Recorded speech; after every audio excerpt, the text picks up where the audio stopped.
Qu'est-ce que le baroque? Le mot est d'origine portugaise et désigne une perle précieuse de forme irrégulière.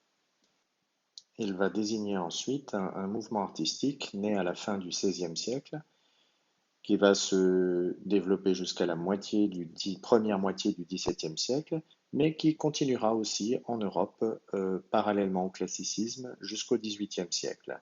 C'est un mouvement européen.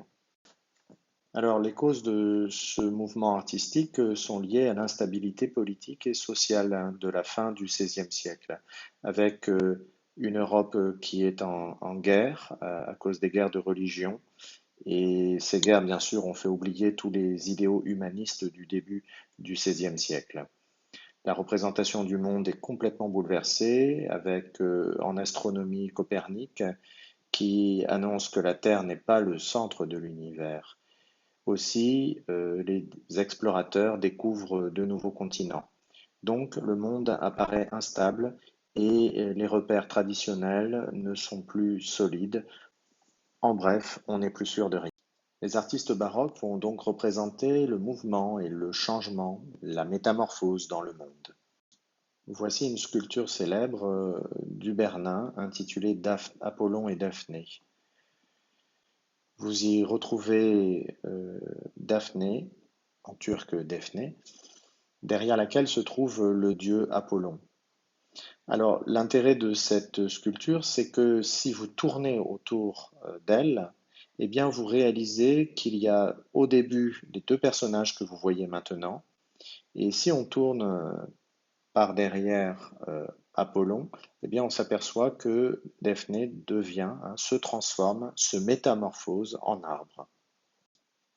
Vous voyez ici des détails de la sculpture sur lesquels se développe le mouvement. Vous voyez ici une autre statue du Bernin intitulée L'enlèvement de Proserpine, où les personnages sont en tension, en mouvement. L'art baroque représente la mort et la violence. Sur cette nature morte de Philippe de Champaigne, intitulée Vanité ou allégorie de la vie humaine, le peintre représente la fragilité de l'existence humaine avec un tableau sur lequel à gauche se trouve une tulipe, une fleur éphémère, fragile.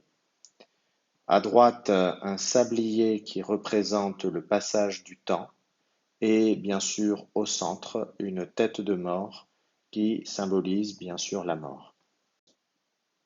Voici un tableau de l'artiste hollandais Rubens, intitulé Le massacre des innocents, sur lequel vous découvrez la violence des personnages masculins qui tuent des bébés. Ici, sur cet autre tableau de Rubens, on voit le personnage de Jésus qui est mis sur la croix. Vous découvrez le déséquilibre de la composition et l'extrême violence et mouvement des personnages. Encore ici, dans la chute des damnés, vous voyez la chute des personnages dans un puits, la chute des personnages en enfer. C'est un tableau extrêmement dynamique avec des couleurs extrêmement violentes. Les artistes ici représentent encore la violence avec l'exécution, le crime de Judith qui décapite Holoferne. Alors l'art baroque, ce n'est pas que de la littérature et de la peinture, c'est aussi de la musique. Vous pouvez écouter des artistes tels que Jean-Ferry Rebel. L'art baroque cherche aussi à impressionner les chrétiens, en particulier les catholiques, et les courtisans, c'est-à-dire les personnes qui dépendent, les aristocrates qui dépendent du roi. En fait, l'art baroque a un agenda de propagande, puisque en réponse à la réforme protestante, l'Église catholique, à la fin du XVIe siècle, crée ce qu'on a appelé la contre-réforme et essaye de créer l'émotion, l'admiration des fidèles pour montrer la supériorité de l'Église catholique sur les églises protestantes. Cela se manifeste dans des églises, par exemple celle de Saint-Ignace de Loyola, avec un plafond en trompe-l'œil, où vous voyez ici la grande maîtrise technique du peintre qui représente un plafond qui s'ouvre vers le ciel. La même technique de trompe-l'œil est utilisée ici à l'église du Saint-Nom de Jésus à Rome. En Allemagne, dans l'église de Birnau, vous voyez ici une grande quantité de décors, hein, ça va avec tout le sens de l'exagération propre à l'esthétique baroque. Ici, on est même dans l'exagération encore plus grande, hein, avec ce qu'on peut appeler même de l'art baroque rococo, hein, avec une grande surcharge de détails. Même le roi Louis XIV, qui est un roi classique, s'inspire de l'art baroque, hein, dans la galerie des glaces du château de Versailles, dont vous voyez ici un détail du plafond.